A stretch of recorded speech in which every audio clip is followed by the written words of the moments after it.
한 나라의 왕이 되거나 이 최고의 실력자가 되는 것이 절대 쉽지 않습니다. 부친이 이제 왕이기 때문에 왕위를 물려받는 것이 아니라 외부에서 들어온 사람이 왕이 된다고 하는 것은 불가능할 정도로 어렵습니다. 오늘 말씀에 보면 그 요셉이 애굽 최고의 실력자가 되는 것을 이제 보게 됩니다. 그가 이런 위치에 올라가게 된 것은 왕의 가족이었거나 또 반역을 꾀했거나 또 전쟁에 나가서 큰 공로를 세웠기 때문이 아닙니다. 그는 2시간 전만 해도 감옥 안에서 청소를 하고 있다가 갑자기 애굽 왕 앞에 서게 되었고 그의 꿈을 해석해 주면서 총리가 된 겁니다. 그는 어떤 상황에서도 믿음으로 살았고 말씀을 의지했습니다. 그가 의지한 하나님의 언약이 성취되는 과정에서 총리가 된 겁니다. 먼저 요셉이 애굽 총리가 된 것인데요. 이 평화롭고 안정된 시기에는 똑똑하고 유능한 사람이 많은 것 같습니다. 그런데 큰 위기가 닥치면 한 사람에게 집중되는 것을 볼 수 있습니다.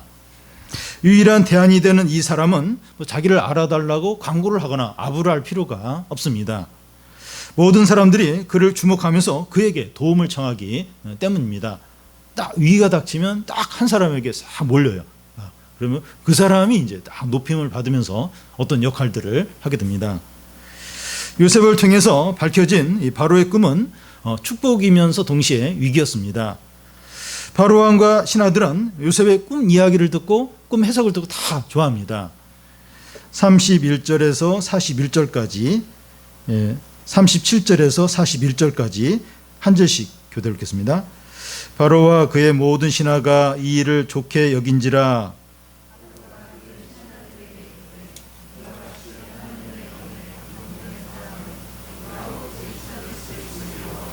요셉에게 이르되 하나님이 이 모든 것을 내게 보이셨으니 너와 같이 명철하고 지혜 있는 자가 없도다.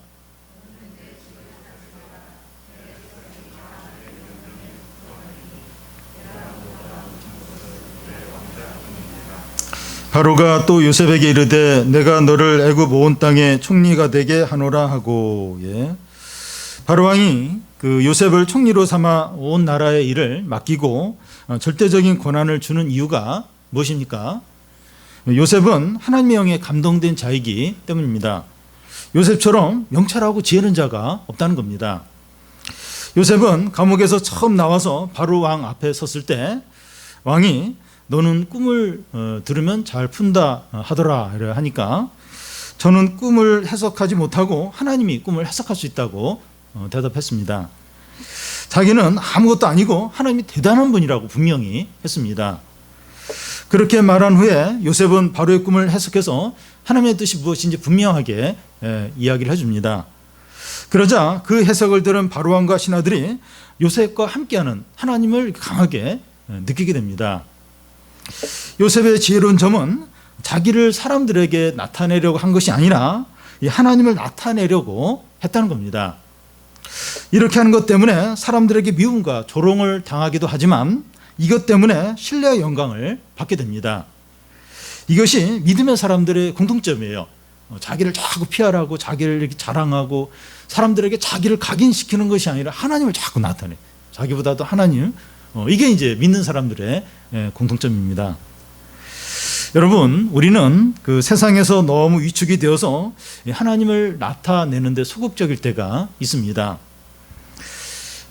요즘은 일부 교회가 이제 코로나 확산의 이제 통로가 되어서 이 교회 다니는 것을 숨겨야 될 때가 있습니다. 회사에 가서도 눈치가 보여요. 눈치가 교회 다니는 게 자꾸 이렇게 죄책감이 들고 눈치가 보일 수 있습니다. 그런데 이런 이유 때문이 아니라 이런 이유 때문 말고 우리 자신이 이제 그리스도인 것을 숨기려고 할 때가 많습니다. 우리 자신이 성공하고 인정받고 잘 되는데 이 하나님이 드러나는 것이 방해가 된다고 생각하기 때문입니다. 회사에서 이렇게 막 인정받고 이렇게 막 승진하고 싶은데 이 하나님 믿는 것 때문에 이게 이제 방해가 된다고 이제 여겨질 때가 있습니다. 그런데 절대 그렇지 않습니다. 하나님은 자기를 존중히 여기는 자를 존중히 여기고 자기를 멸시하는 자를 멸시한다고 하십니다. 하나님이 모든 걸 다 이렇게 다스려요. 그래서 하나님을 이렇게 높이는 자는 하나님이 그를 높여요. 그리고 하나님을 무시하고 자꾸 하나님을 나타내려고 하지 않은 자는 일시적으로는 잘 될지 몰라도 하나님이 그 사람을 멸시를 합니다. 높이지 않습니다.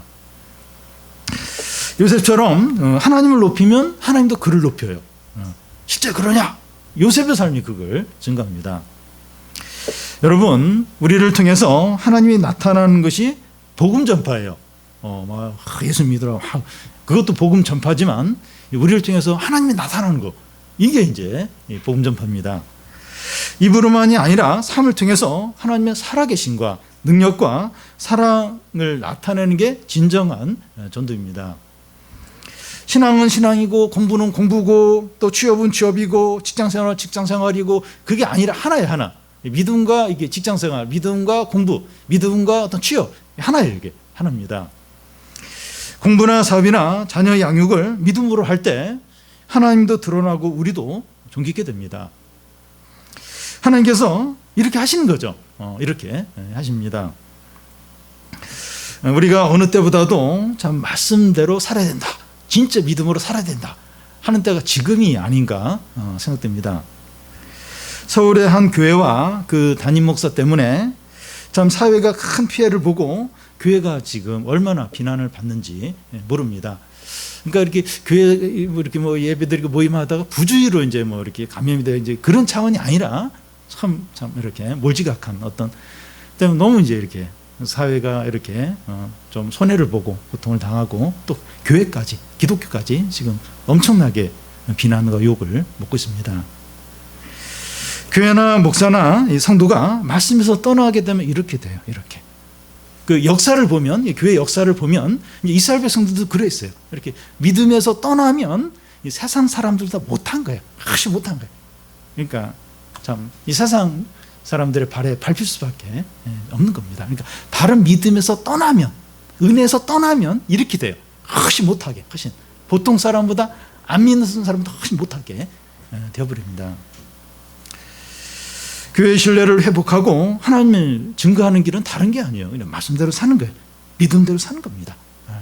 그래서 어느 때보다도 이럴 때, 이 코로나, 지금 교회에 관심이 많아요. 그리고 막 잘못하면 엄청나게 욕을 먹게 됩니다. 이럴 때 다른 때도 마찬가지지만 우리가 진짜 믿음으로 살고 신앙을 회복하고 그래야 될 때가 아닌가 생각이 됩니다. 그거 외에는 없어요. 말씀대로 살고 믿음대로 살고 이러면 교회가 신뢰를 받아요. 결국은 신뢰를 받고 또 하나님이 나타나고 복음이 전파되고 사람들을 살리게 되고 그래서 참 이럴 때 참 우리가 우리 자신을 돌아보면서 참 다시 믿음을 분명히 하고 하나님이 나타나야 되는데 왜 이럴까 왜 이럴까 그래서 고민하면서 진짜 믿음으로 진짜 말씀대로 살아야 될 때라고 생각합니다. 애굽왕 바로는 이제 요셉을 총리로 삼겠다고 말한 후에 총리에 많은 모든 그 절차를 진행합니다. 42절에서 45절까지 한 절씩 교도 읽겠습니다. 자기의 인장 반지를 빼어 요셉의 손에 끼우고 그에게 세마포 옷을 입히고 금 사슬을 목에 걸고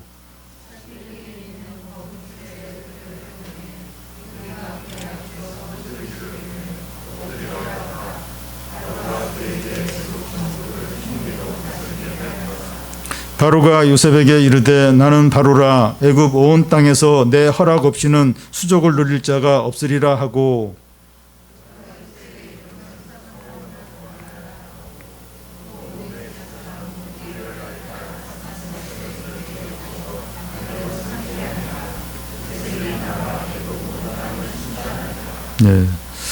바로 왕은 그 인장 반지를 요셉의 손에 끼워주고 그에게 총리를 상징하는 세마포 옷을 입히고 금사슬을 그의 목에 걸어주고 왕이 타는 버금술에 태우고 모든 사람들에게 그의 앞에 엎드리라고 명령합니다. 애굽의 온 땅에서 요셉에게 절대적인 권한을 줍니다. 그뿐만 아니라 온 지역의 그 제사장인 보디베라의 딸 아스낫을 아내로 줍니다. 그 당시 애굽에서 제사장은 최고이직 그 신하이고 그 왕이 이제 그 왕의 왕의 어떤 신부감, 그 왕자들의 어떤 신부감을 얻을 때 이 보디발의 집에서 딸을 이제 데려오기 할 정도로 아주 최고위직에 있는 그 직분이 제사장입니다. 이 총리를 상징하는 모든 것들을 다 주고 절대적인 권력까지 줍니다. 그때 요셉의 나이가 몇 살인가 하면 그 46절에 보면 30세로 되어 있습니다. 그가 형들에 의해서 애굽의 종으로 팔려갈 때가 17세였으니까 13년 동안 이제 고생을 하면서 14년이 지난 겁니다. 요셉은 지난 14년 동안 종살이하고 감옥에서 고생을 했습니다. 2시간 전까지 감옥 안에서 청소를 하고 있었는데 한순간에 애굽의 총리가 된 겁니다. 이것은 하나님 하신 일이죠. 하나님의 은혜입니다. 요셉의 꿈속에서 약속하신 하나님의 말씀대로 이루어진 거예요. 다 이루어진 겁니다. 하나님의 약속을 기다리는 것은 힘들어요. 근데 절대로 헛되지 않습니다. 여러분, 요셉은 총리가 되는 게 목표가 아니었습니다. 그런데 고난 가운데서 하나님의 언약을 의지하고 인내했을 때 하나님이 그를 높이신 겁니다. 그리스도인은 이제 믿음으로 이제 시작해서 끝까지 믿음으로 가는 자들입니다. 믿음으로 살다가 성공하기 위해서 욕심으로 나가는 자가 아닙니다. 믿음으로 이제 사니까 이게 승진도 안 되고 사업도 안 되고 뭐 이게 안 되는 거예요. 그래서 믿음은 잠시 내려놓고 이제 욕심 모드로 이제 다 전환해가지고 그래서 이제 성공하고 원하는 걸 얻고 그게 아니에요. 끝까지 믿음으로 시작하면 끝까지 믿음으로 나가는 겁니다. 그런데 믿음으로 인내하며 살면 목표하지 않은 것까지 하나님이 채워주실 때가 있습니다. 그렇게 해요. 그렇게 목표로 한 게 아니었어요. 승진이나 성공이나 뭐 합격이나 뭐 이렇게 이걸 목표로 하지 않았는데 이렇게 막 믿음으로 인내하다 보니까 목표하지 않은 것까지 막 하나님이 채워주시는 것을 경험을 하게 됩니다. 우리는 이런 원리로 살죠. 이런 원리로 이제 삽니다. 물론 우리도 계획을 세우고 구체적인 목표를 세우고 열심히 하지만 그 목표가 첫째가 아니고 모든 것이 아니에요. 그러니까 우리에게도 계획이 필요해요. 목표가 필요합니다.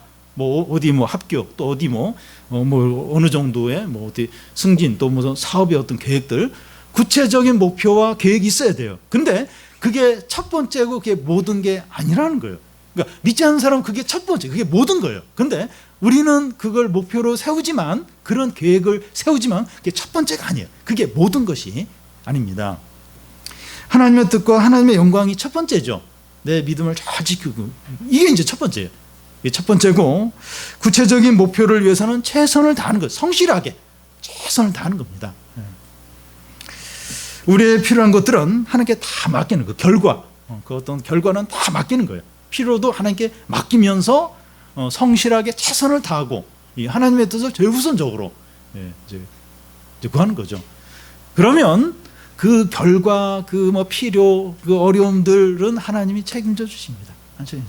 나는 하나님의 뜻을 구하고 하나님은 내 문제를 책임지고, 이게 이제 성도의 바른 원리죠. 바른 원리죠. 요셉이 총리를 목표로 했던 게 아니라는 거예요. 우리는 자꾸 그 생각을, 요셉이 기도하면서 총리를 꿈꿨는데 하나님이 꿈을 이루셨구나. 그게 아니고, 총리가 꿈이 아니었어요.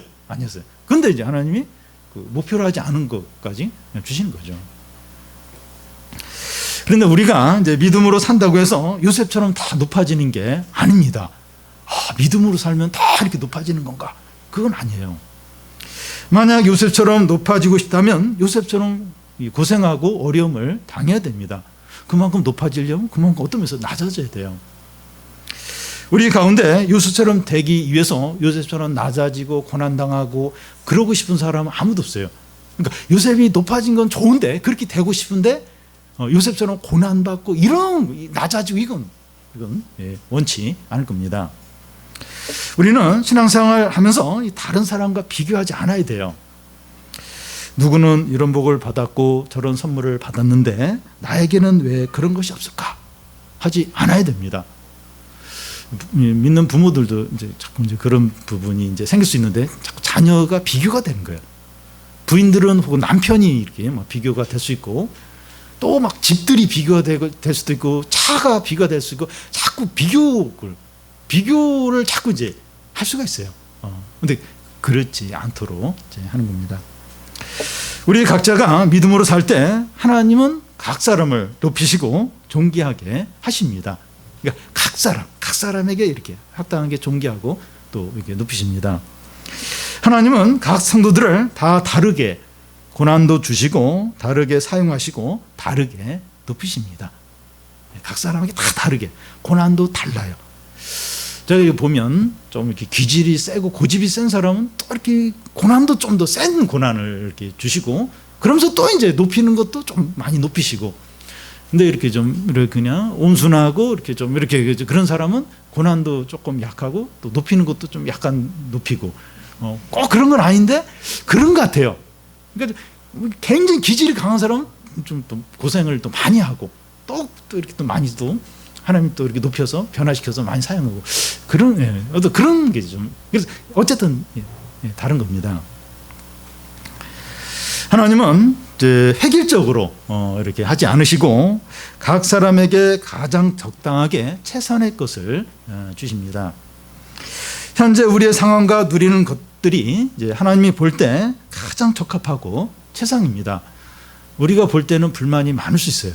근데 우리가 지금은 막 불만인데 나중에 시간이 지나서 이제 그때를 돌아보면 이렇게 좀 신앙이 좀 더 자라고 나서 그때 보면 그때가 최선이었구나. 그게 나에게 제일 적합했구나. 나중에서 이렇게 믿음이 자라고 나서 그걸 깨달을 때가 많습니다. 그러니까 하나님이 볼 때는 우리에게 최선 그리고 가장 좋은 것을 주십니다. 그러니까 하나님 볼 때는 지금 막 굉장히 어려움을 당하고 막 고생을 하고 그게 하나님이 볼 때는 최선일 수 있어요. 왜냐하면 지금 좀 이렇게 겸손해지고 그리고 좀 이렇게 다시 신앙을 회복하고 그게 이제 필요하니까 그럴 수 있어요. 그래서 원칙은 뭔가 하면 하나님은 우리에게 최선 또 나에게 가장 적합한 거 최상의 것을 주신다는 겁니다. 그래서 우리가 처한 상황과 어려운 가운데서 믿음을 지키고 인내하며 최선을 다하는 게 중요합니다. 이게 제일 중요합니다. 다음은 그 7년간의 풍년입니다. 요셉이 바로의 꿈을 해석한 대로 7년 동안 엄청난 풍년이 들게 됩니다. 47절에서 49절까지 한 절씩 읽겠습니다. 7해 풍년에 토지 소출이 심히 많은지라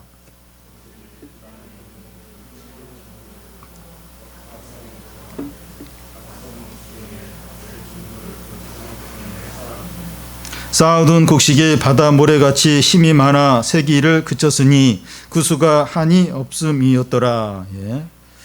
이 쌓아둔 곡식이 이제 바다의 모래같이 너무 많아서 도저히 계산이 안 될 정도라는 겁니다. 이럴 때 이제 들 수 있는 생각은 앞으로 올 7년의 흉년을 잊어버리는 거예요. 왜냐하면 지금 너무너무 흉년이고 너무 막 먹을 것이 많으니까 앞으로 이제 7년의 대흉년이 오는데 그걸 이제 잊어버릴 가능성이 많습니다. 그래서 먹고 마시고 흥청망청 지낼 수 있습니다. 사람들은 이제 보이는 것에 영향을 많이 받습니다. 지금 당장 먹을 것이 많고 살기 편하면 하나님의 말씀을 쉽게 잊어버리게 됩니다. 그래서 고난 가운데 믿음을 지키는 것보다 풍요로운 가운데 믿음을 지키는 게 훨씬 더 어렵습니다. 근데 요셉은 7년의 풍년의 기간을 어떻게 보냅니까? 45절과 46절 끝에 각각 보면 요셉이 나가 애굽 온 땅을 순찰했다고 반복해서 말하고 있습니다. 그는 풍년이든 7년 동안 부지런히 곡물을 창고에 성에 쌌는데 부지런히 뛰어다녔습니다. 풍년의 마음을 뺏겨서 놀거나 게으르지 않았습니다. 여러분, 우리가 이 세상을 살면서 편안하고 안정적이고 어려움이 없을 때가 있습니다. 그동안 막 숨도 제대로 쉬지 못할 정도로 너무 힘들었는데 숨을 쉴 만한 그런 여유가 생길 때가 옵니다. 그런 시기는 마음껏 즐기고 누리라고 주어진 것이 아닙니다. 우리가 천국에 가면 그럴 수 있어요. 천국에 가면 마음껏 쉬고 또 편안하게 이렇게 천국의 모든 것들을 누리면서 그렇게 살게 됩니다. 그런데 이 세상은 영적 전쟁이 벌어지는 전쟁터예요. 전쟁터고, 이 사단이 우는 사자처럼 삼킬 자를 찾고 있고, 또 사단이 저격병처럼 우리를 노리고 있어요. 여러분, 누가 이렇게 나에게 뭘 이렇게 해코지를 하려고 계속 기회를 본다면, 계속 나에게 뒷조사를 하고 허점을 찾고 있다면 너무 불안하죠. 불안해요. 그리고 누가 이렇게 어두운 데서 어떤 이렇게 으슥한 데서 어떻게 해서 나를 해치려고 그런 사람이 노리고 있다면 너무 두렵죠. 근데 사단이 저격병처럼 우리를 계속 노리고 있습니다. 계속 노리고 있습니다. 여러분, 우리에게 이 평안하고 안정이 되고 숨을 쉴 만한 시기는 어려움을 준비하는 기간입니다. 안정되고 어려움이 없으니까 기도를 하려고 하면 얼마든지 기도를 할 수가 있고, 또 말씀을 읽으려고 하면 얼마든지 말씀을 읽을 수 있습니다. 시간이 있어요. 어려움이 없어요. 그래서 얼마든지 하나님께 나아가서 이렇게 하려고 하면 얼마든지 그럴 수 있는 그런 이제 시간입니다. 은혜의 강물을 누리는 기회로 이제 그런 시기를 이제 삼는 거죠. 이 말은 우리가 편안하고 행복하면 안 되고 항상 금욕적으로 살고 쫓기는 듯이 살아야 한다는 것이 아닙니다. 이렇게 내가 이걸 누리면 안 돼, 기뻐하면 안 돼, 쉬면 안 돼. 그러면서 계속 자기 불안하게 지내려고 하고 자꾸 걱정거리를 생각하면서 내가 편안하면 안 돼, 이 행복을 누리면 안 돼, 나는 지금 불안해야 되고 쫓겨야 되고 나는 금욕적으로 살아야 돼, 맛있는 것도 먹으면 안 돼, 막 이렇게 그럴 필요가 없어요. 그렇게 살라는 것이 이제 아니죠. 언제나 이제 믿음으로 살아야 한다는 거죠. 편안할 때나 또 어려울 때나 또 풍족할 때나 언제나 믿음으로 이제 살라는 거죠. 그런데 이렇게 사는 것이 쉽지가 않아요. 편안하고 여유가 있는데 마음에 원하는 것을 하지 않고 믿음으로 산다는 게 어렵습니다. 100명 중에 99명은 그렇게 하기 어려워요. 이렇게 사는 게 얼마나 어려운 점입니다. 그런데 이렇게 사는 게 지혜로운 자죠.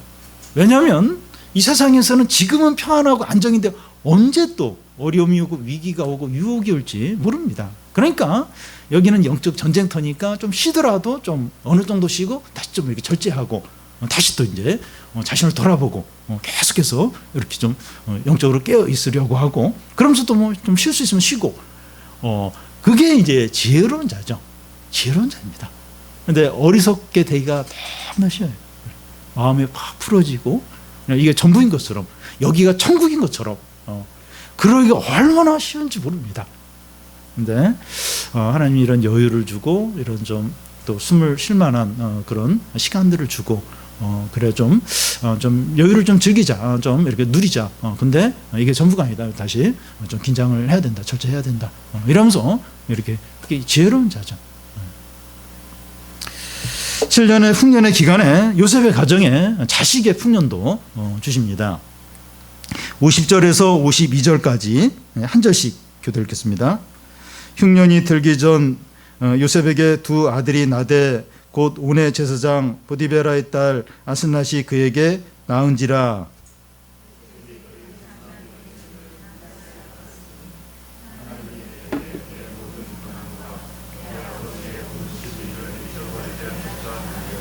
차남의 이름을 에브라임이라 하였으니 하나님이 나를 내가 수고한 땅에서 번성하게 하셨다 함이었더라. 예.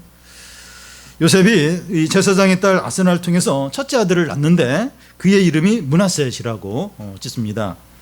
이 므낫셋이라는 뜻이 뭔가 하면 잊어버림이라는 뜻인데, 하나님이 내 모든 고난과 아버지의 온 집의 일을 잊어버리게 하셨다는 겁니다. 하나님이 내 모든 고난과 이제 그런 어려움을 이제 있게 했는데, 요셉에게서의 어려움은 그동안 형들에 의해서 노예로 팔려서 고생한 일과 또 보디발의 처의 유혹을 거절해서 지하 감옥에서 고생한 그런 일들입니다. 너무나 힘들었죠. 너무나 이제 고통스럽습니다. 힘들 때마다 자기 고향 아버지를 생각하면서 하염없이 울었을 겁니다. 그런데 하나님께서 그동안의 고통과 슬픔과 괴로움을 다 잊어버리게 하셨다는 거예요. 그의 안에 있는 상처와 아픔들을 다 치료하고 회복을 시키신 겁니다. 그래서 이제는 더 이상 고향집을 생각하면서 눈물을 흘리지 않게 되었다는 겁니다. 믿는 자가 흘리는 눈물과 슬픔이 영원히 지속이 되는 게 아닙니다. 지금 슬퍼요. 지금 너무 괴로워요. 이게 영원한 게 아닙니다. 시편에 보면 하나님께서 내가 흘리는 눈물을 병에 담아서 다 갚아주신다 이렇게 말합니다. 현재 우리가 겪는 고난은 앞으로 누릴 영광과 기쁨과 비교하면 너무 짧아요. 너무 가볍다는 거예요. 지금 아무리 이 고난이 아무리 고통이 커도 앞으로 우리가 누릴 영광 그 기쁨과 비교하면 너무나 짧다는 거예요. 그 기간이 너무 짧고 너무나 이 고통이 가볍다는 겁니다. 하나님의 때가 되어서 회복시켜 주실 때 과거의 아픔들과 고통들이 전혀 생각나지 않을 정도로 완전하게 회복을 시켜 주십니다. 완전히 잊어버리죠. 기억이 안 날 정도로, 남들이 이야기하면 기억이 날 정도로 완전하게 회복시켜, 완전하게 기쁨과 은혜와 어떤 이렇게 존귀함과 그것으로 안전하게 회복을 시켜주십니다. 흐르는 눈물을 닦아주시고 한숨이 환호성이 되게 하고 탄식이 찬송이 되게 하십니다. 요셉이 그의 아내를 통해서 이제 두 번째 아들을 낳게 되는데 이름이 이제 에브라임입니다. 이 에브라임의 뜻은 창성함, 번성함이라는 뜻입니다. 하나님께서 나를 수고한 땅에서 번성하게 하시다는 거예요. 요셉은 그동안 노예 생활과 감옥 생활로 13년을 보냈습니다. 그런데 하나님은 이제 요셉을 애굽의 총리가 되게 하심으로 7년 대풍년이 든 것처럼 풍성하게 하였습니다. 하나님은 얼마든지 이렇게 하세요. 얼마든지 이렇게 하십니다. 여러분, 하나님이 우리를 부르신 목적은 은혜와 축복과 하늘의 모든 좋은 것을 주시기 위해서입니다. 아들, 그래서 그 아버지라 부르고 하늘에 있는 기업을 이제 물려준다고 하는데 은혜와 축복과 하늘에 있는 모든 좋은 것을 다 이 아들에게 주기 위해서 부르셨습니다.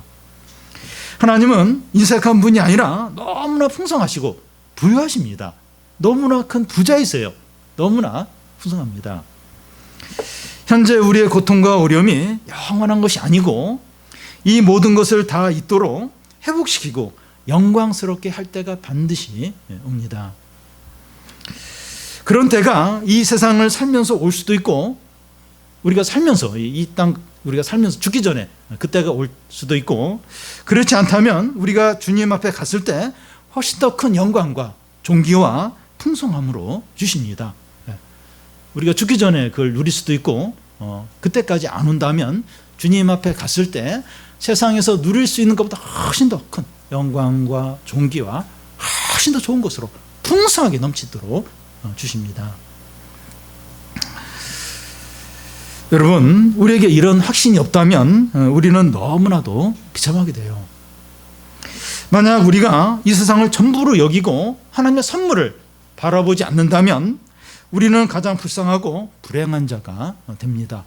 세상이 전부 이 눈에 보이는 이걸로 다 이제 평가를 하거나 그리고 하나님의 어떤 선물, 하나님이 주신 축복을 우리가 바라보지 않는다면 제일 비참하고 제일 불행한 자가 됩니다. 바울은 빌립보 성도들에게 너에게 착한 일을 시작하신 이가 그리스도의 재림 때까지 반드시 이룰 줄로 확신한다고 말했습니다. 우리는 우리가 붙드는 하나님의 말씀이 반드시 성취될 거다, 이런 확신을 가져야 합니다. 야고보 사도는 고난이 없는 자가 복된 자가 아니라 고난을 견디는 자가 복된 자라고 했습니다. 그에게 생명의 면류관이 준비되어 있다는 겁니다. 고난을 일부러 받으려고 할 필요는 없어요. 일부러 그럴 필요는 없습니다. 그런데 우리가 믿음으로 살고 죄를 거부하고 또 유혹을 거절하다 보면 고난과 어려움이 닥칠 수 있는데 불평하지 않는 거예요. 믿음으로 끝까지 인내를 하는 겁니다. 고난 가운데서 믿음으로 살 때 때가 되면 하나님께서 우리를 높이시고 존귀하게 하십니다. 때가 되면 인내를 해야 돼. 인내. 기다려야 됩니다. 현재의 고통과 슬픔이 영원한 게 아니에요. 길지만 힘들어요. 근데 이게 영원한 게 아니에요. 영원한 게 시간이 너무 빠릅니다. 너무. 지금 이 고난과 어려움도 이게 영원한 게 아니에요. 생각보다 빨리 지나가고 다 잊어버리게 회복하실 때가 반드시 옵니다. 그때가 반드시 이제 옵니다. 우리의 모든 어려움들을 믿음으로 감당해서 존귀와 영광을 누리고 사람들을 살리고, 우리가 읽지 않았지만 그 뒷절에 보면 이제 그 7년 흉년이 들었을 때 요셉이 이제 그 이렇게 그 창고에 그 곡식을 이제 저장해 놨기 때문에 애굽 사람들뿐만 아니라 그 다른 나라 사람들까지 다 살리게 돼요. 어떻게 살리게 된 건가 하면 요셉이 하나님 말씀대로 그렇게 그대로 해가지고 이제 많은 사람들도 이제 이렇게 살리는 겁니다. 그래서 우리가 고난과 어려움 가운데, 유혹 가운데 끝까지 이렇게 믿음으로 이제 인내를 하면 그러면 우리를 통해서 하나님이 나타나요. 그리고 또 우리의 이런 믿음을 통해서, 이런 또 말씀을 통해서 사람들을 살립니다. 살립니다. 그리고 하나님이 영광을 받으시고 하나님의 이름이 높임을 받고, 그래서 우리가 참 지금 한국 교회가 이렇게 불신을 받고 또 믿는 사람들이 참 이렇게 욕을 먹는 그런 상황인데, 이게 아니에요. 이래 진짜 우리 자신을 돌아보요. 이게 교회의 모습이 아니라 성도의 모습이 이게 아니다. 우리가 진짜 믿음으로 살아야겠다. 진짜 이렇게 말씀대로 살아야겠다. 진짜 신앙대로 살아야겠다. 그래서 교회가 신뢰가 받고 하나님이 나타나고, 그리고 사람들을 구하는 그런 역할이 교회와 성도의 역할이지, 막 피해를 주고 막 그게 아니잖아요. 그게 절대 아니라. 근데 지금 그렇게 돼버렸어. 되게 이러면 안 된다. 믿음을 회복해야 된다. 진짜 말씀대로 살아야 된다. 고난과 어려움이 있더라도 우리가 이거 지켜야 된다. 그래서 하나님을 나타내고 사람들을 구하고, 위기 가운데서 구하고, 그게 이제 우리가 해야 될 일이다. 그래서 우리가 좀 그런 결심을 하고 그런 믿음의 삶을 살고, 그래서 그런 복된 성도들이 다 되시기를 바랍니다.